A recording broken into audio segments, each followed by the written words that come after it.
Quero convidar todos que podem ficar de pé para poder acompanhar a leitura do Salmo de número 127. Glória a Deus por mais um domingo. Espero que estejam todos bem.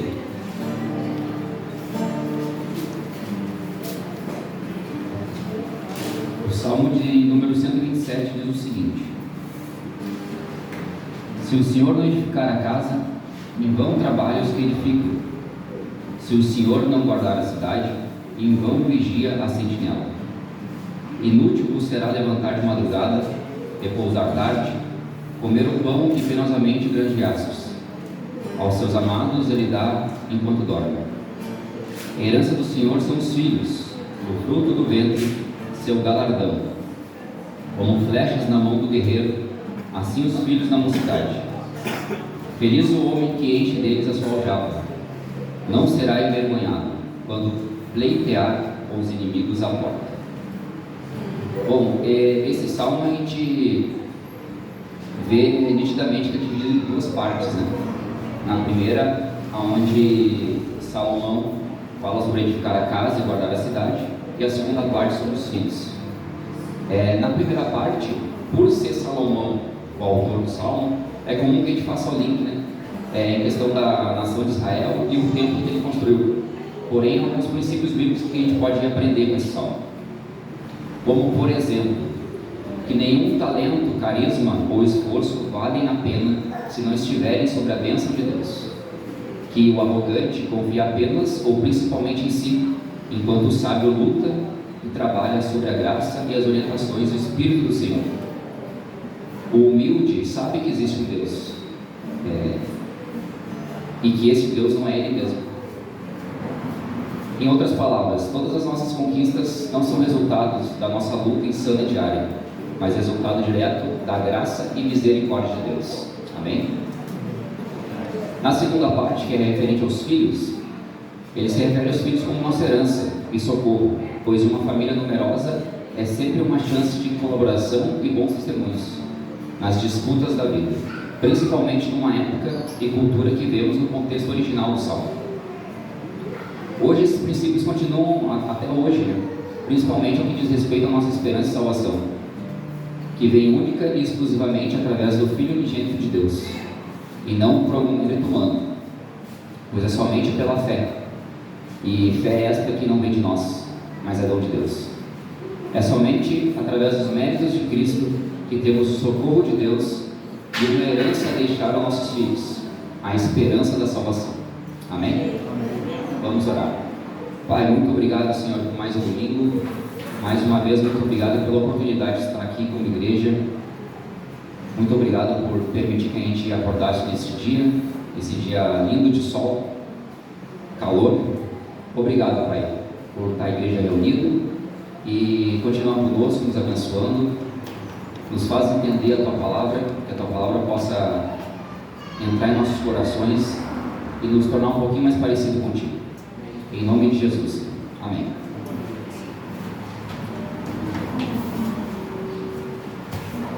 Bom dia, meus irmãos. Vamos louvar o Senhor.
igreja, vocês podem se assentar. Antes de entrar no tópico da pregação, vou fazer aqui uma proposta. Já que nós temos eletricidade, temos uma churrasqueira lá atrás. Estava conversando com o pastor Rogério. Estava falando com o pastor Rogério de nós fazermos um churrasco a semana que vem aqui. Aí ele disse assim: olha, fala com o pessoal, se o pessoal quiser a gente faz. Tá? Então vai começar com a equipe da organização da capela. E fiquem atentos, tá? Se acontecer, a gente vai colocar no grupo. Se não, se estiver no grupo, não vai acontecer, tá bom? Mas fiquem, coloquem no radar de vocês. Como a gente teve 4 aniversários no dia 31 de janeiro, vocês devem lembrar, né? Eu, o Alisson, o Calvin e o Alex. A igreja tem 40 membros e 4 fazem aniversário. 10% da igreja faz aniversário no mesmo dia. Isso é um milagre. Mas a gente quer comemorar, né, os aniversariantes dos 2 primeiros meses, em fevereiro. Se der certo, vai entrar no grupo aí da igreja, já sabe, tá bom? Deixe no radar de vocês. Mas vamos abrir no Salmo 127. Vamos continuar com a nossa série de pregações, os cânticos de romagem. Hoje o William pregaria, mas ele precisou trocar no compromisso dele. Ele pregaria no Salmo 126 e eu no Salmo 127 do ano que vem. Então nós deixamos o texto como estava combinado, só trocamos a ordem. Hoje eu vou pregar no Salmo 127. Semana passada o Alisson pregou sobre o Salmo 125, os que confiam no Senhor são como os montes de Sião que não se abalam, mas permanecem firmes. Salmo 126, semana que vem, quando o Senhor restaurou a sorte de Sião, ficamos como que um sonho. Salmo 127, hoje, nós vamos pregar. Salmo 126, então vamos alternar essa semana que vem, que fala que se o Senhor não edificar a casa, em vão trabalham aqueles que a edificam. E os cânticos de romagem, irmãos, são cânticos que os israelitas cantavam quando iam a Jerusalém para as festas anuais. Era como uma playlist, né? Hoje nós temos a playlist, colocamos no carro, ficamos escutando aquelas músicas que mais nos agradam. Esses cânticos de romagem são cânticos que os israelitas cantavam enquanto peregrinavam para Jerusalém para as festas anuais. Imagine quando Jesus, com 2 anos de idade, foi para Jerusalém com seus pais lá da Galileia, e lá ele fica conversando com os doutores da lei, e aí depois eles viajam um dia de volta para descobrir que Jesus não está entre eles, né? Eles têm que voltar. É nessas peregrinações que eles iam cantando esses cânticos. Então era um momento de alegria. Imaginem os familiares, amigos, vizinhos caminhando, cantando todas essas músicas. E sempre me chama a atenção no Salmo 122, Alegrei-me quando me disseram, também é um cântico de romagem, porque os cânticos de romagem são de 120 ao 134. Alegrei-me quando me disseram, vamos à casa do Senhor. Então imagina esses irmãos, né, indo até Jerusalém cantando e visualizando a casa de Deus, o templo de Jerusalém. Esses são os cânticos de romagem. Mas espero que você já tenha achado no Salmo 127 que o Alex já deu uma pequena reflexão no início, já nos colocou aqui para pensar e meditar também nessa mensagem. E nós agora vamos aprofundar no que ensina este salmo.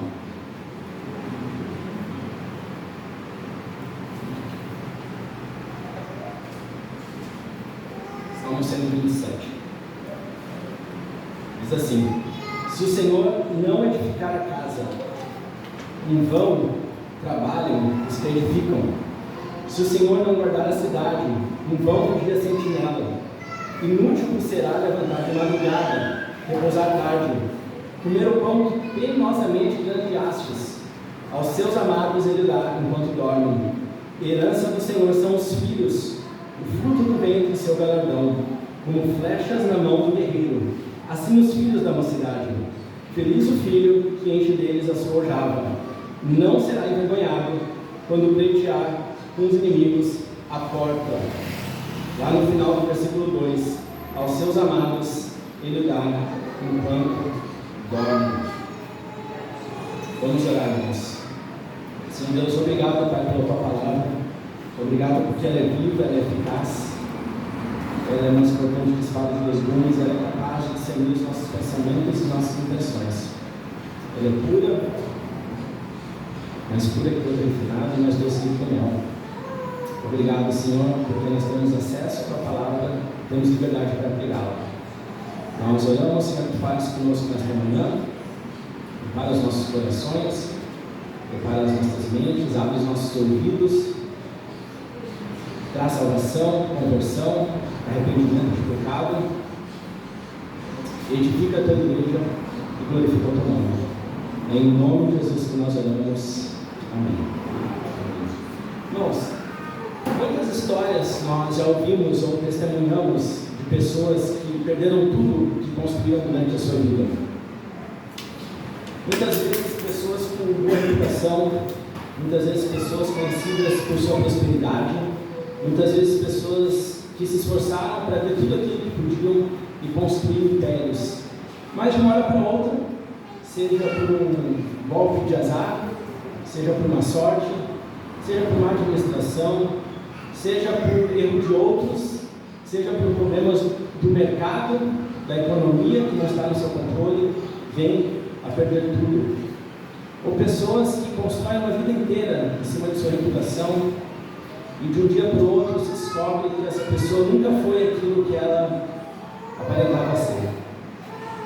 Pessoas que são descobertas em adultério, pessoas que são descobertas em erros graves, pessoas que são descobertas fazendo aquilo que não deviam, e tudo vem a ruir.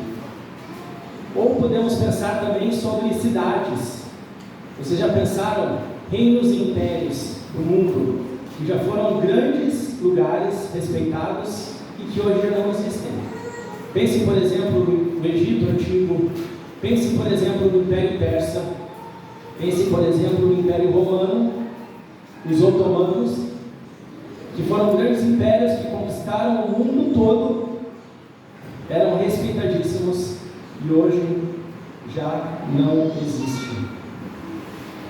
Veja que Salomão construiu um grande império, e o Salmo 127 foi escrito por Salomão.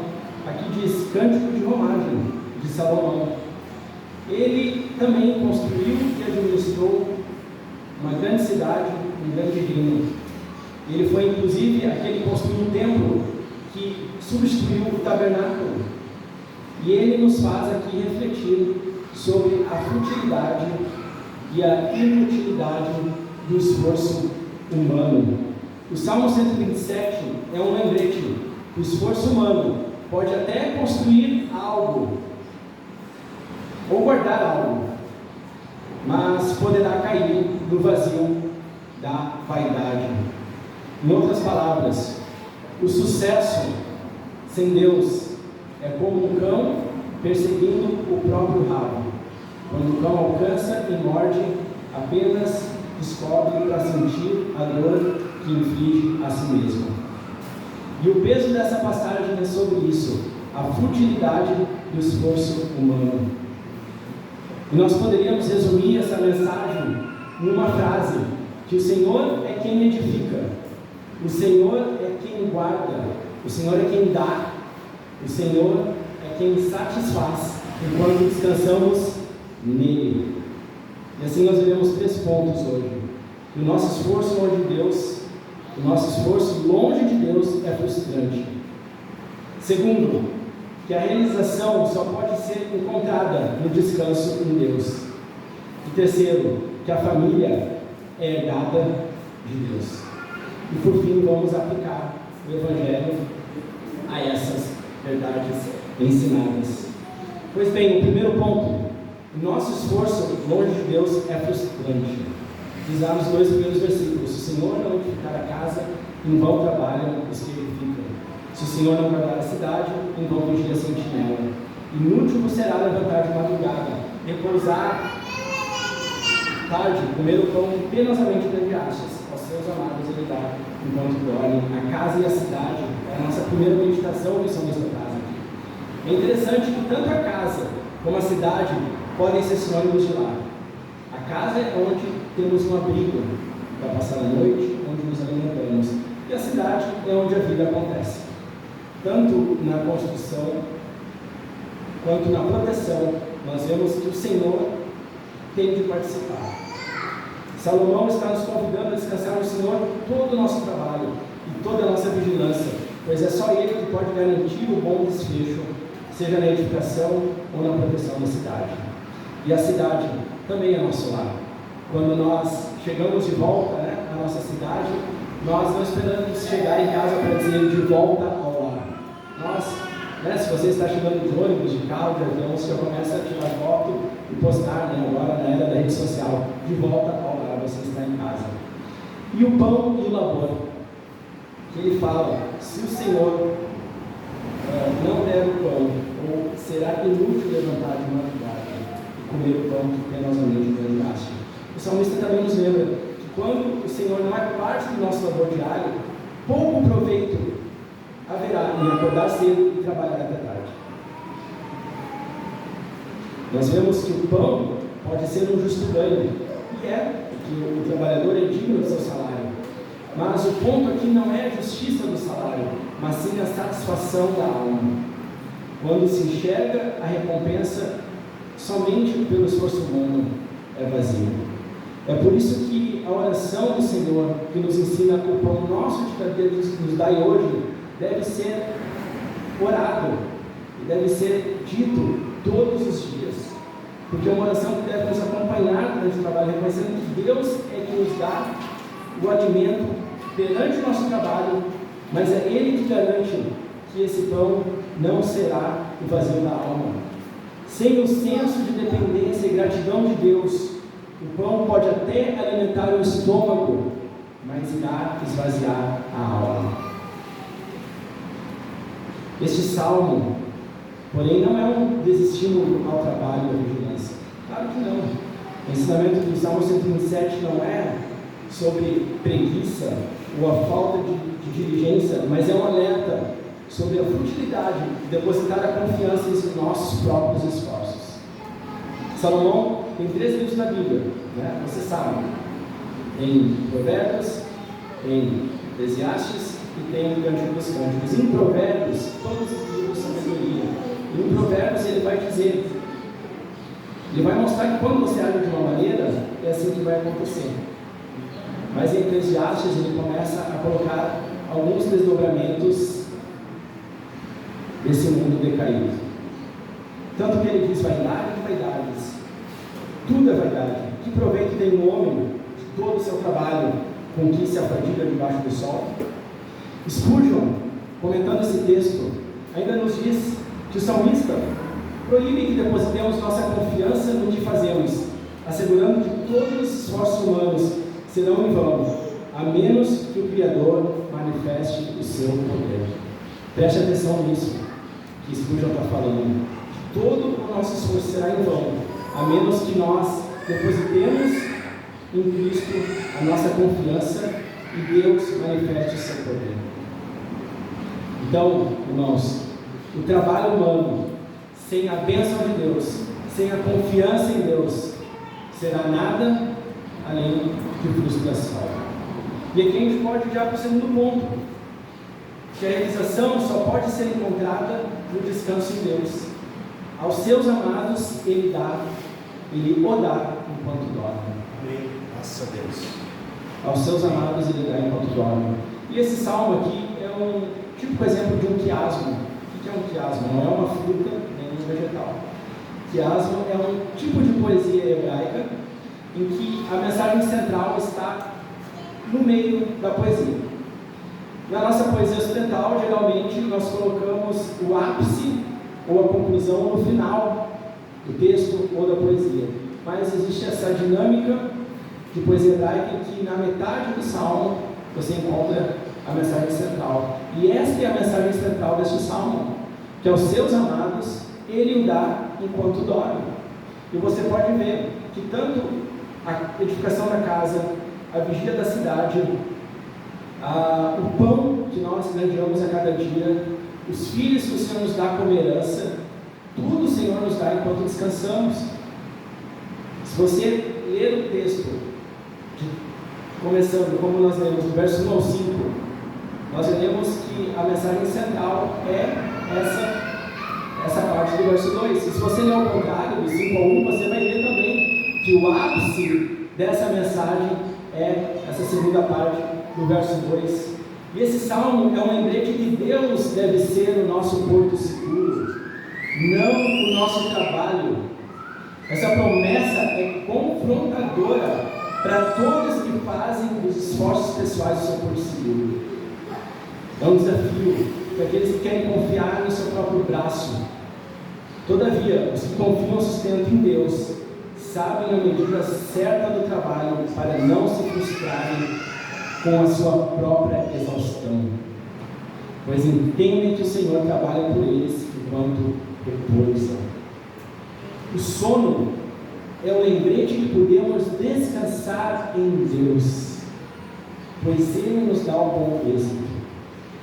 John Piper diz o seguinte, comentando também esse texto: por que Deus imaginou o sono? Ele nunca dorme, diz John Piper. Ele teve a ideia do nada. Deus criou o sono pensando em suas criaturas terrenas. Mas por quê? O Salmo 127:2 diz: inútil vos será levantar de madrugada, repousar tarde, comer o pão que penosamente grandeastes. Aos seus amados Ele dá enquanto dorme.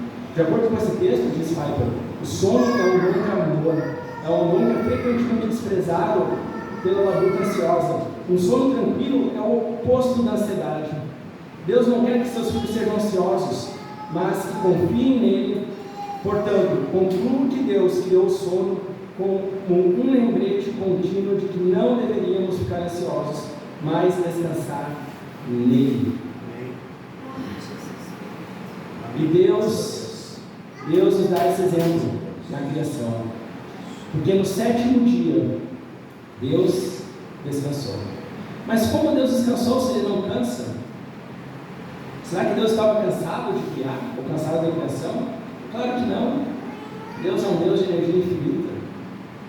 Mas Ele nos dá o exemplo que nós devemos aproveitar aquilo que Ele criou para a nossa satisfação e para nos satisfazermos nele. Quando Deus descansa, Ele diz: viu Deus que tudo era muito bom, e se alegrou no que Ele criou. Mas não somente isso, a Trindade é a sociedade perfeita.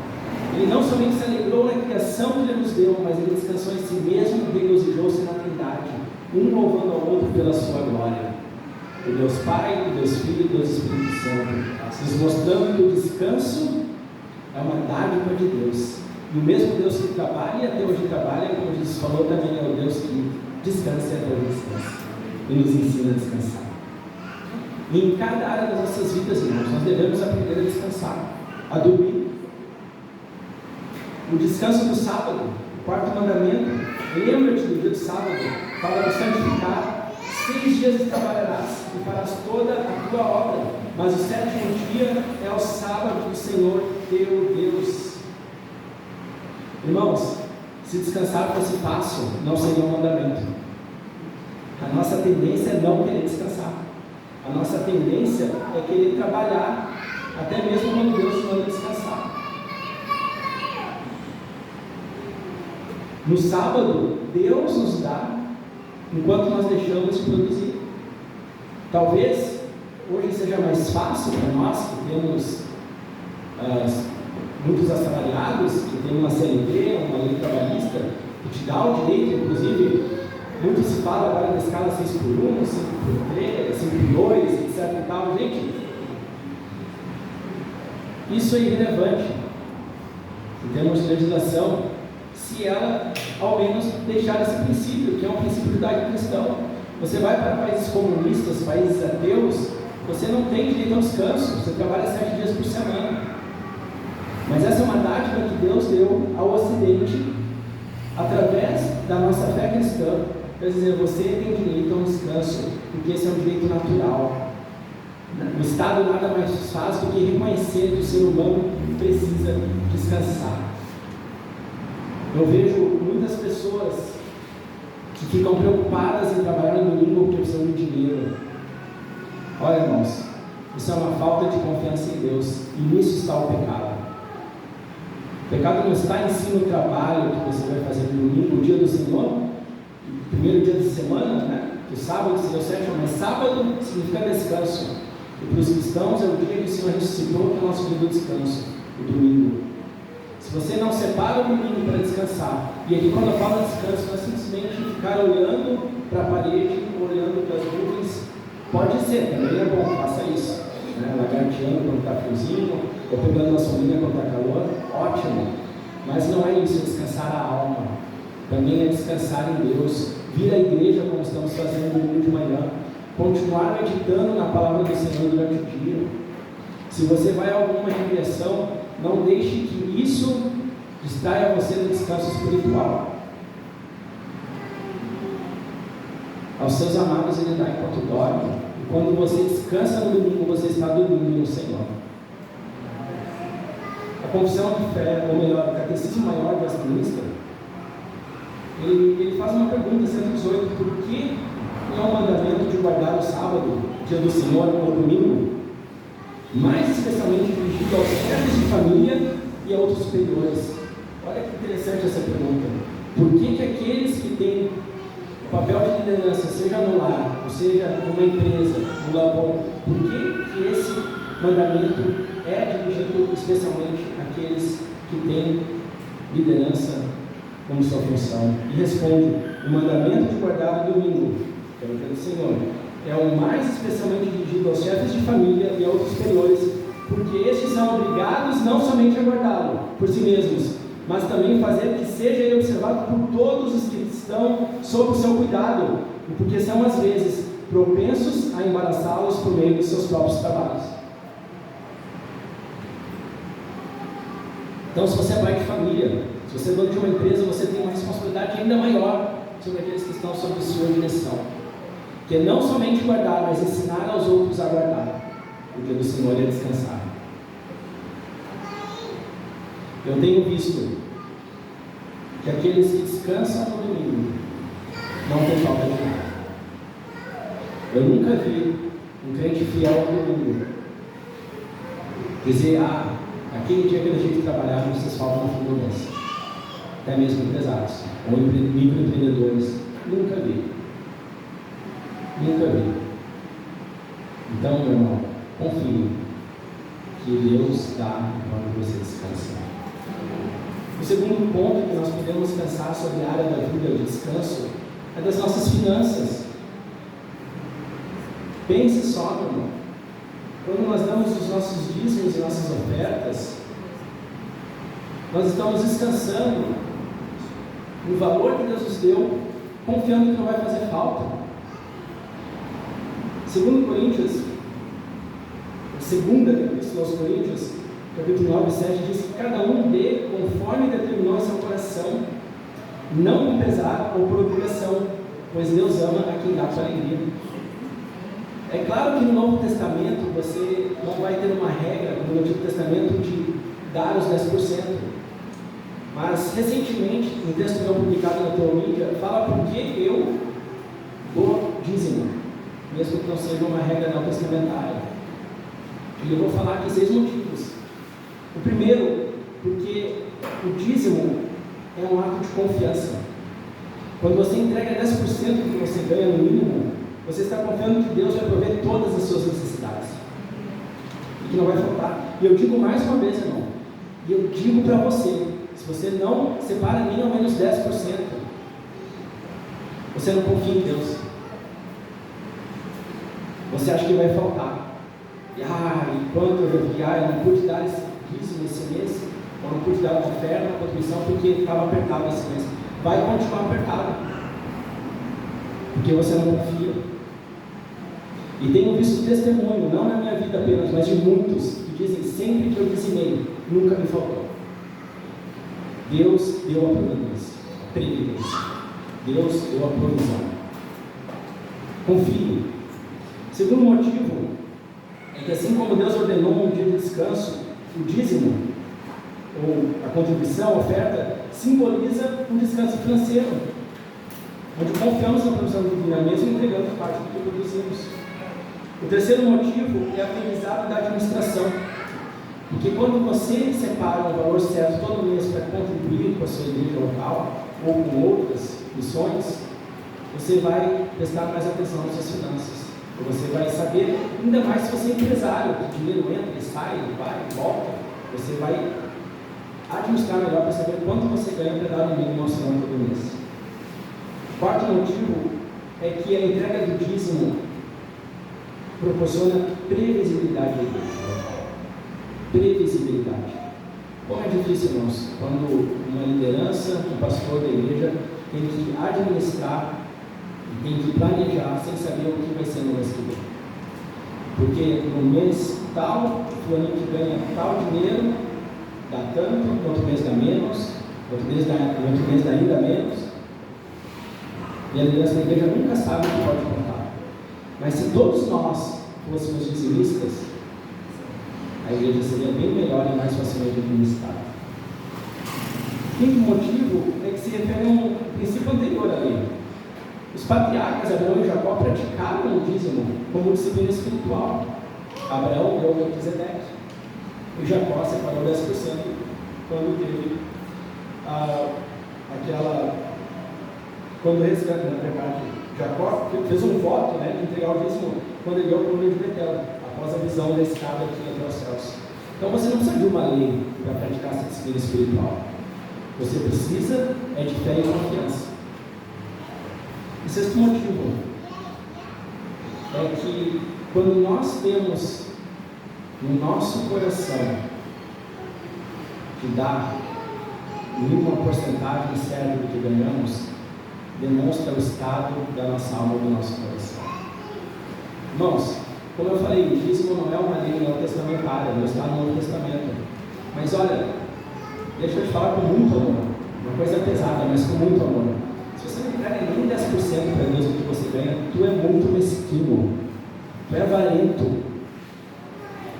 tu é muito avarento, não um pouco, muito avarento, muito avarento. Teu coração pelo dinheiro. É que uma palavra dura é uma palavra dura. Mas se esse é o seu caso, arrependa-te. Comece a praticar isso. E não precisa ser 10%, pode ser 20%, 15%. Porque o dízimo é só um início. Durante o mês vai aparecer outras oportunidades para você dar ainda mais. Aí você dá suas ofertas. Mas eu faço esse desafio, irmão. Separe em 10%. Não como lei, mas como gratidão, confiança em Deus. Como é bom descansar em Deus, porque Deus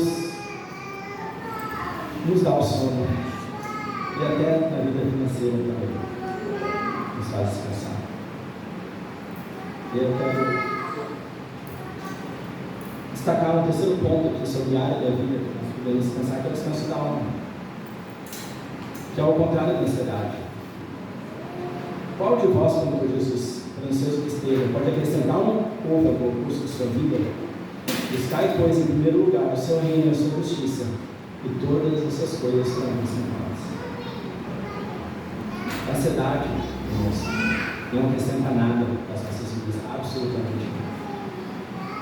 Mas quando nós confiamos em Deus, quando Jesus fala, olha os passarinhos que não semeiam, nem colhem, e nenhum alimento lhes falta. Olhem para os usos do campo, nem Salomão em toda a sua glória se vestiu como eles.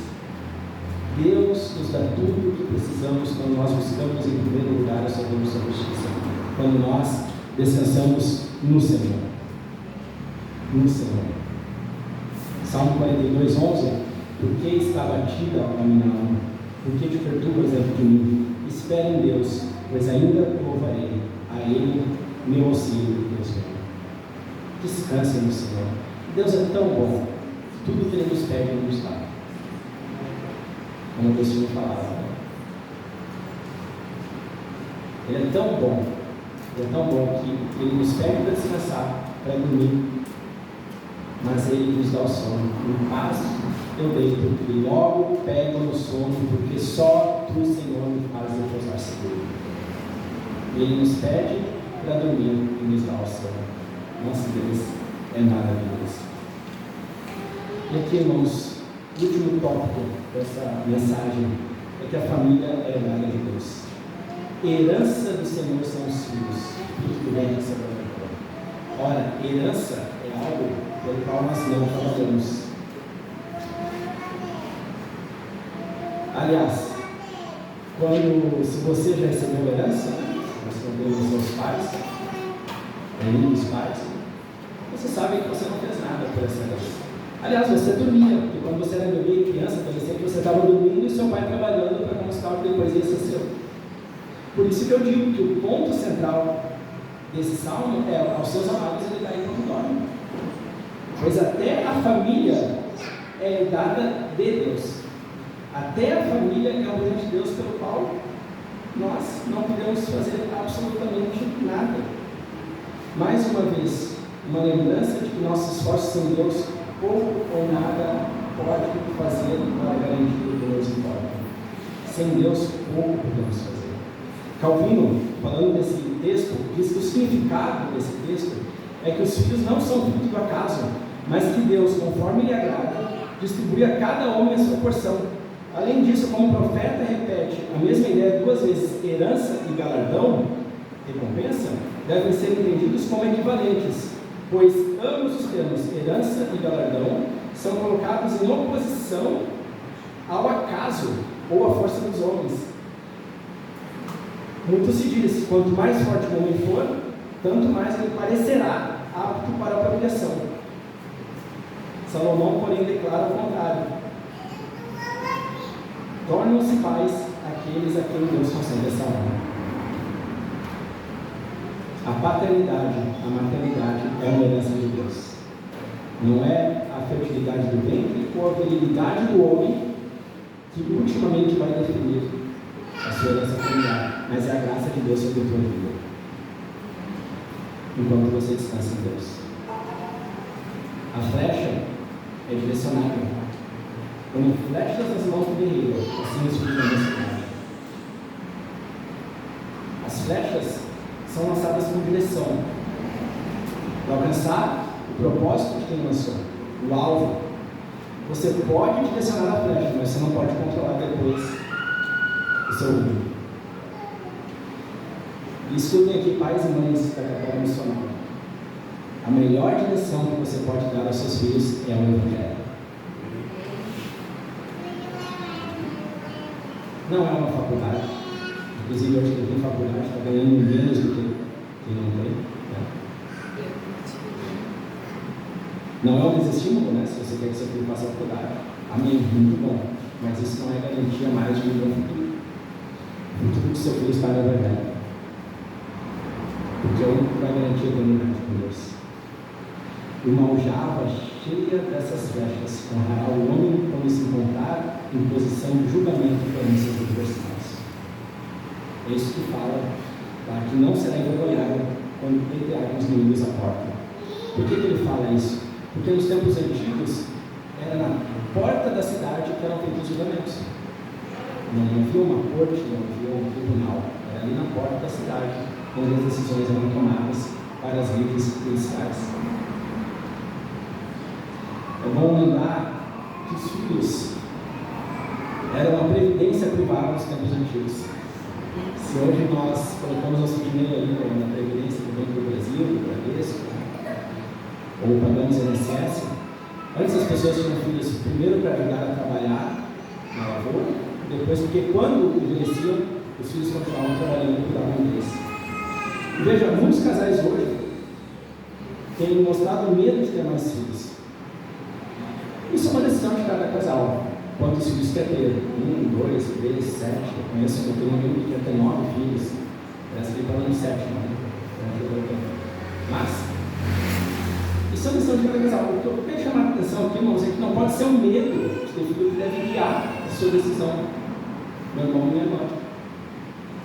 Veja o que o salmista diz em Salmo 37: eu fui moço, já agora sou velho, porém jamais fui justo desamparado, nem a sua descendência mendigar o pão.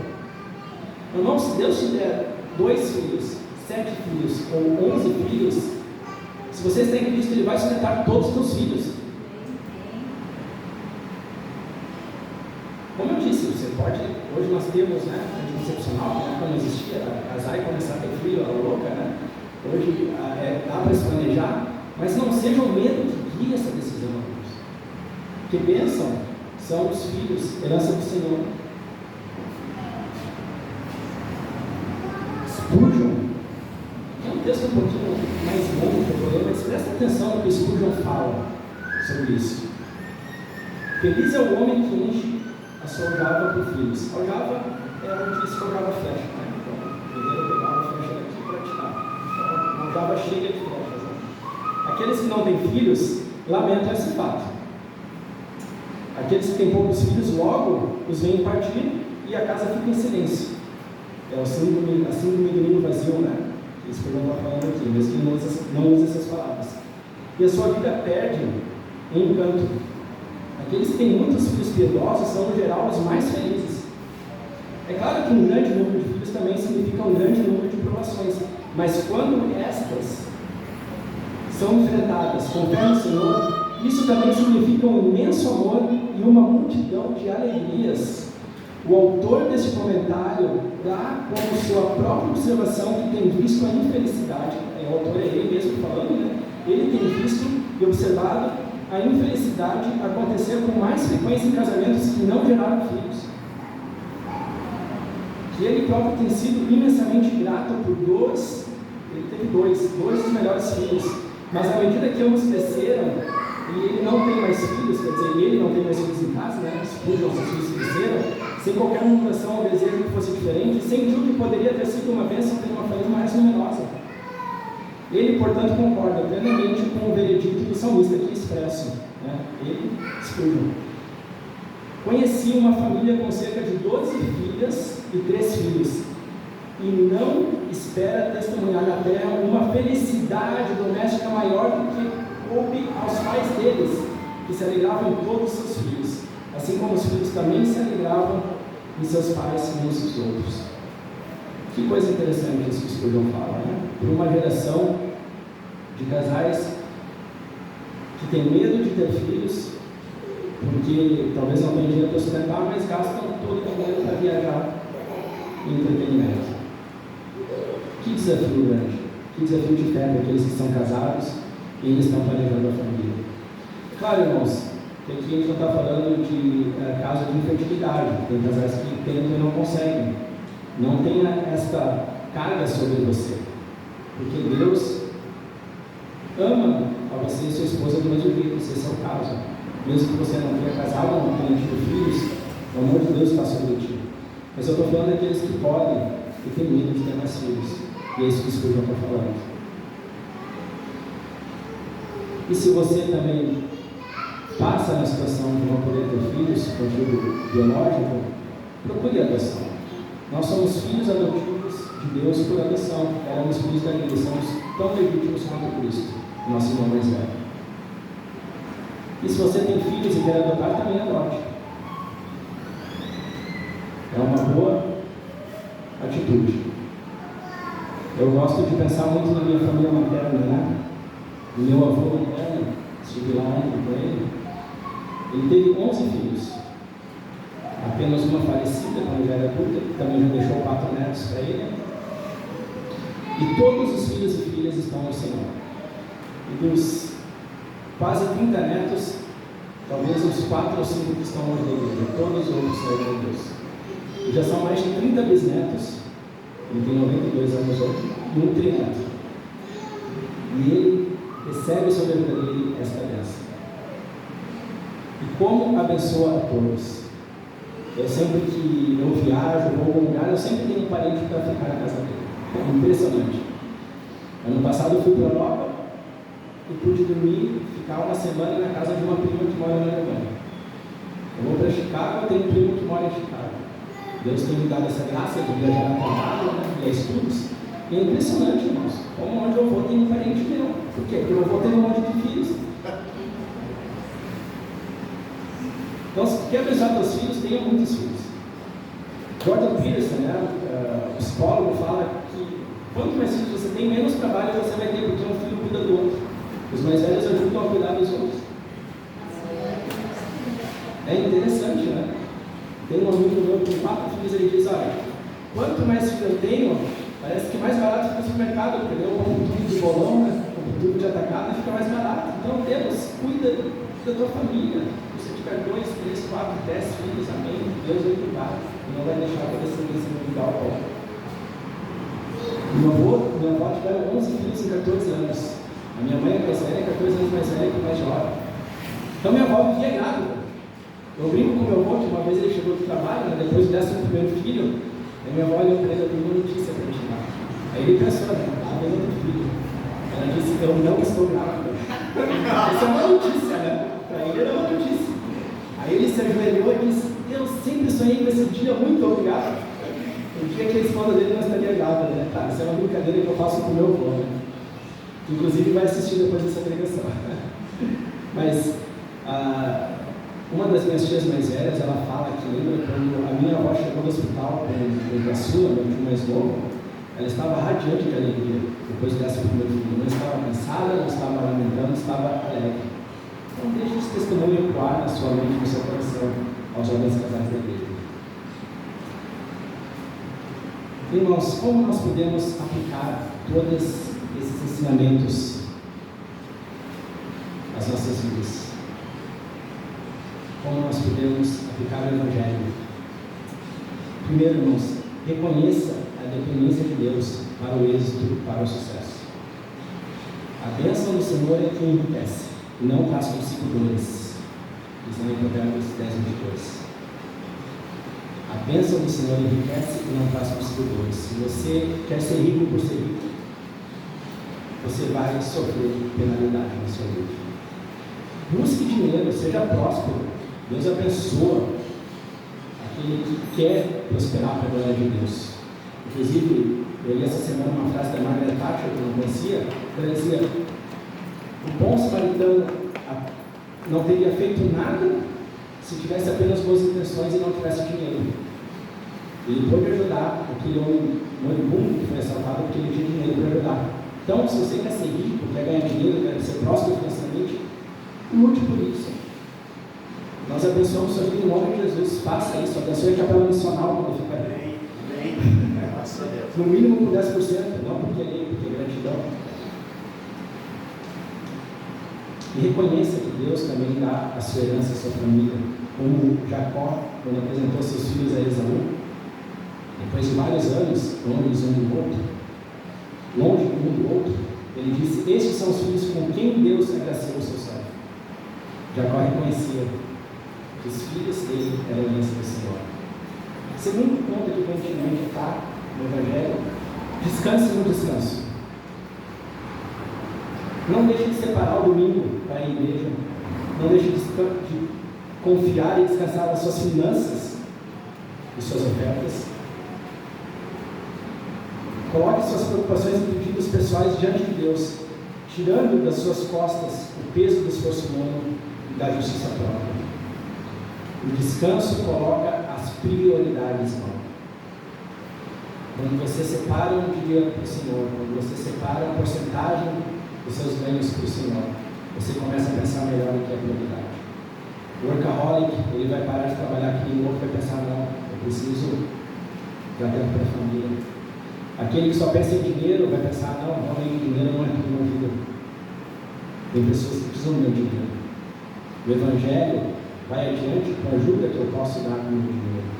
Ele para de priorizar ganhar dinheiro, mas usar o dinheiro que ele ganha para dar de Deus, que é a prioridade máxima. Deus fez o sábado para que aprendamos a descansar nele. Descanse no descanso. Jesus falou, o sábado foi feito por causa do homem, e não o homem por causa do sábado. Pelo que o Filho do Homem, até do sábado, é o Senhor. Jesus é o Senhor do domingo e o nosso descanso. Ele nos deu o sábado para descansar. Então aqui não é uma imposição, os mandamentos do Senhor não são pesados, diz a palavra de Deus, mas é para abençoar a tua vida. O sono, eu poderia falar tanto aqui do sono, né? Pessoas que têm deixado de dormir para ficar olhando o celular, deixado de dormir porque está preocupado com coisas que não vai poder mudar. Irmãos, poderia ficar a manhã inteira falando da teologia do descanso, mas eu quero deixar essa mensagem: descanse no descanso.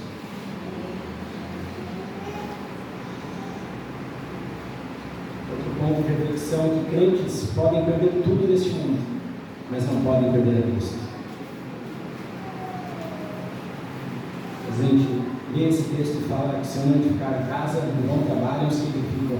Mas eu conheço pessoas, Gordon, que foram tão fiéis a Deus, fiéis a seus cônjuges e perderam tudo. Foram traídos por cônjuge, foram traídos por sócio, perderam dinheiro, perderam família. Como você explica isso? Não explica. O sofrimento nesse mundo não é explicado. É parte do mundo decaído. Mas se essa pessoa é fiel a Deus, ela pode perder tudo, mas não perde Jesus. Graças a Deus. E essa é a única herança eterna que nós temos. O nosso relacionamento com Deus. Não ajunteis para vós tesouro na terra, onde a traça e a ferrugem corroem, os ladrões minam e roubam. Mas ajuntai para vós tesouros no céu, onde nem a traça nem a ferrugem consomem, e os ladrões não minam nem roubam. Porque onde tiver o seu tesouro, ali está o seu coração. Se o seu coração está em Deus, se você perde tudo, você ainda estará descansando em Deus. Jó falou: o Senhor Deus deu e o Senhor tirou. Bendito seja o nome do Senhor. Porque o coração dele, sendo justo, ele não estava nas riquezas que ele tinha, nem os filhos na herança que Deus tinha dado, mas em Deus. No contraste, nós temos a parábola daquele fazendeiro que teve uma super safra e guardou estoque em seu armazém e pensou: agora eu posso me regalar e descansar. Mas naquela noite, Jesus fala: louco, esta noite perderá a sua alma que dará em troca. Tudo que ele tinha, ele perdeu pela morte. Mas aqueles que perdem tudo, pela morte ganharão tudo que tem de Jesus. Então construa sua casa sobre a rocha. Se o cristão construir a casa sobre a rocha que é Jesus, ele estará em um lugar inabalável. Ele nunca irá primeiro estremecer. Os que confiam no Senhor aprenderam semana passada, assim como os montes de Sião que não se abalam, mas permanecem firmes. Construa sua casa na rocha que é Jesus. E mesmo que você perdeu tudo, não foi em vão, não foi inútil. Você tem um construtor ao seu lado, é Jesus. E por último, irmãos, Cristo é o nosso descanso final. O cumprimento de toda a lei. E toda a lei aponta para Cristo, pois Ele é o nosso descanso. O sábado se cumpre em Jesus. E é por isso, irmãos, que se você trabalha no domingo por motivo do seu chefe deu um dia de descanso para ti na terça e na quarta, você não está preso à lei. mas você pode usar um dia de descanso, seja ele qual for, se você tem que trabalhar no sábado e domingo, para separar esse dia como dia do Senhor. Porque Jesus deu descanso. Não o dia da semana, mas separe um dia. Amém? Jesus é nosso descanso. Vinde após mim, todos os que estáis cansados e sobrecarregados, e eu vos darei descanso. Se você está oprimido, se você está sobrecarregado, ansioso, nervoso, sem saída para os problemas, traga os seus problemas ao Senhor. Traga sobre Ele todas as suas ansiedades, porque Ele cuidará de nós. Ele é manso e humilde. Você achará descanso para a sua alma. O cumprimento do sábado e o descanso é Jesus. Na casa de meu pai há muitas moradas. Se assim não for, eu vou teria dito, pois vou preparar-vos um lugar. Disse Jesus. Veja, porque ele fala do lar, da casa, mas independente da situação que você vive nessa vida, sendo pobre ou rico, se você está com o Senhor, você tem um lar edificado no céu que Jesus está preparando para você. Ele foi ao seu céu, você está preparando a sua mansão celestial, porque você não vai morar lá no céu não. Nova Jerusalém não vai ter casinha feia, você vai morar numa mansão que Jesus está preparando para você, e é Ele que está edificando. Não será inútil e não será em vão. Lembre que quando Jesus voltava, diz lá em Apocalipse 21, que não haverá mais lágrimas, nem choro, nem morte, não haverá luto, nem dor, porque as primeiras coisas passaram. E lá, na consumação dos séculos, nós teremos o descanso final. Que Deus nos abençoe e nos faça descansar nele. Aos seus amados, Ele lá, enquanto dormem. Vamos orar. Senhor Deus, obrigado por Tua palavra. Obrigado, Senhor, porque ela fala conosco, porque ela nos ensina, e obrigado por Jesus, que é o nosso descanso. Obrigado porque temos nele a promessa de um mundo perfeito, quando Ele retornar e nos fará morar em mansões celestiais. Uma casa que nós não construímos, mas fosse construída para nós. O construtor, aquele que edifica tudo para a nossa eternidade. É em nome de Jesus que nós oramos, agradecemos e louvamos. Amém.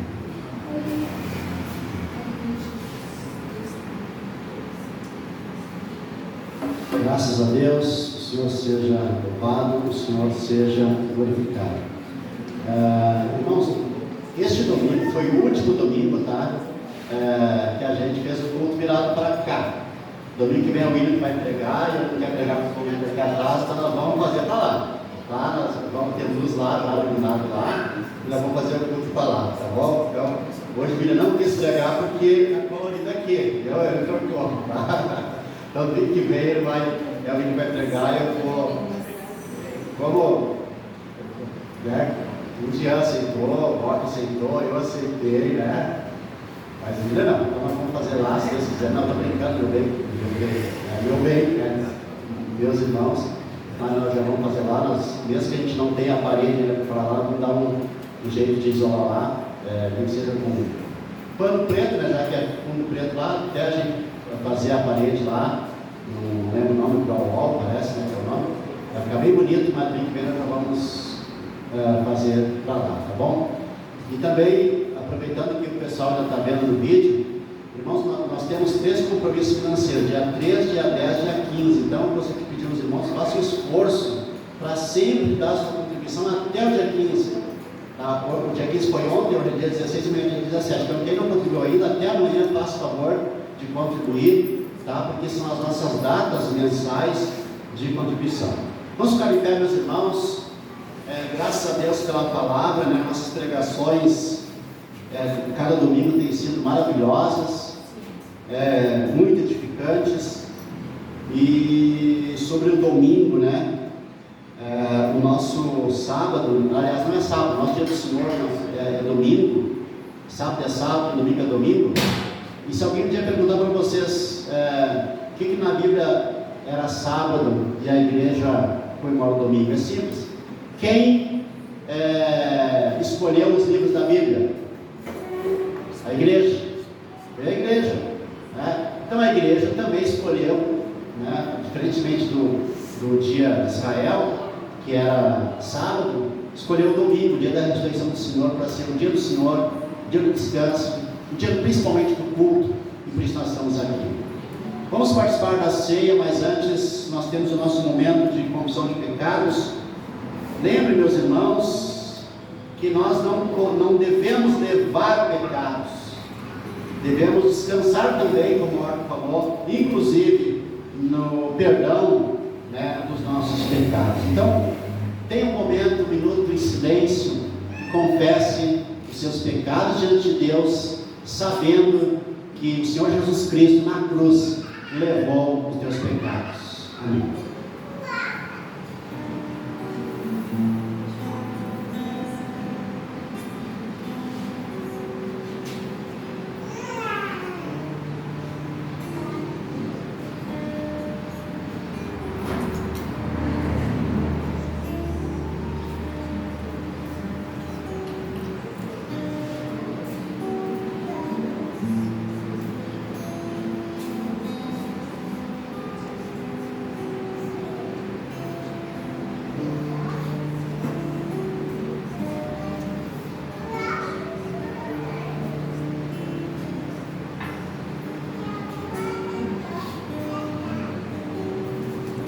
Graças a Deus, perdoados estamos nossos pecados, pelos méritos de Cristo na cruz, pelo sacrifício do Senhor Jesus na cruz.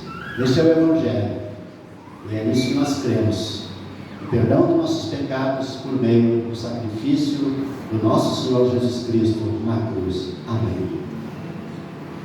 Meus irmãos, vamos participar da ceia. A palavra do Senhor nos diz que o Senhor Jesus, na noite que foi traído, tomou o pão, e que, dando graças, o partiu e disse: este é o meu corpo, que é dado por vós, façam isto em memória de mim. De semelhante modo, também, depois de haver ceado, tomou o cálice, dizendo: este cálice é a nova aliança do meu sangue, façam isto em memória de mim. Porque todas as vezes que comerdes o pão ou beberdes o cálice, anunciais a morte do Senhor até que Ele venha. E nós cremos, meus irmãos, na morte do Senhor Jesus na cruz, em nosso lugar, para perdoar nossos pecados. E é justamente por isso que nós cremos que nós somos justificados pela fé e pela fé somente, fé no Filho de Deus que nos amou e a si mesmo se entregou por nós. Amém. Senhor Deus eterno, nós te damos graças pelo pão e te pedimos a bênção para o cálice, porque a tua palavra nos diz que a tua carne é a verdadeira comida, o teu sangue é a verdadeira bebida, no sentido em que nós somos participantes da morte e da ressurreição do Senhor. Através da nossa fé, através da fé na palavra, através da participação na ceia do Senhor, nós nos identificamos, e por essa identificação nós declaramos que nós cremos no sacrifício de Jesus, que nós cremos na morte do nosso Senhor Jesus Cristo na cruz, para a nossa justificação, para perdão dos nossos pecados. Assim nós vamos participar do pão e do cálice, crendo que com isso nós estamos participando da paixão de Cristo, da morte do Senhor, da obra perfeita do Senhor Jesus Cristo na cruz. Amém. Amém. Irmãos, vem à frente.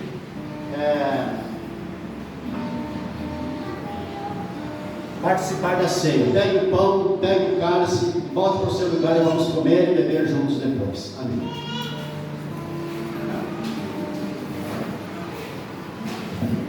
Eu não tinha qualquer beleza ou majestade para nos atrair, nada havia sua para o desejar, mas rejeitado entre os homens, ainda assim carregou nossas dores, o seu castigo nos traz paz, e a esperança não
Meus irmãos, graças a Deus pela ceia do Senhor, e recitem comigo, antes da gente comer o pão, o credo dos apóstolos, o credo apostólico, que expressa a fé da igreja, a fé dos cristãos, a nossa fé.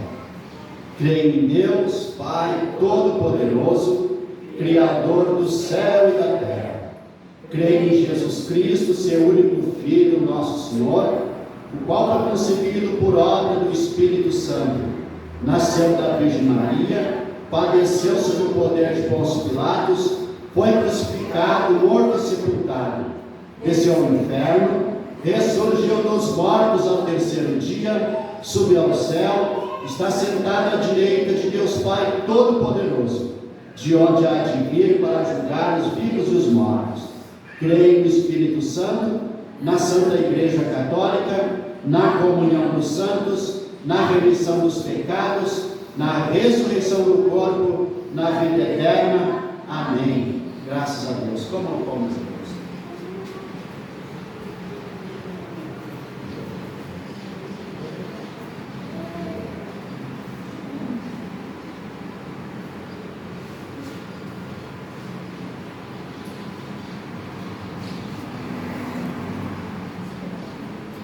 Graças a Deus, graças a Deus, louvado seja Deus, bendito seja o nosso Senhor,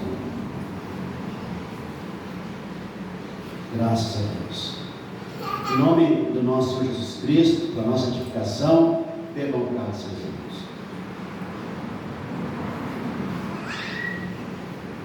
Graças a Deus, graças a Deus. Ore comigo a oração do Senhor, o Pai Nosso. Pai nosso que estás nos céus, santificado seja o teu nome. Venha o teu reino, faça-se a tua vontade, assim na terra como no céu. O pão nosso de cada dia dá-nos hoje, e perdoa-nos as nossas dívidas, assim como nós temos perdoado aos nossos devedores.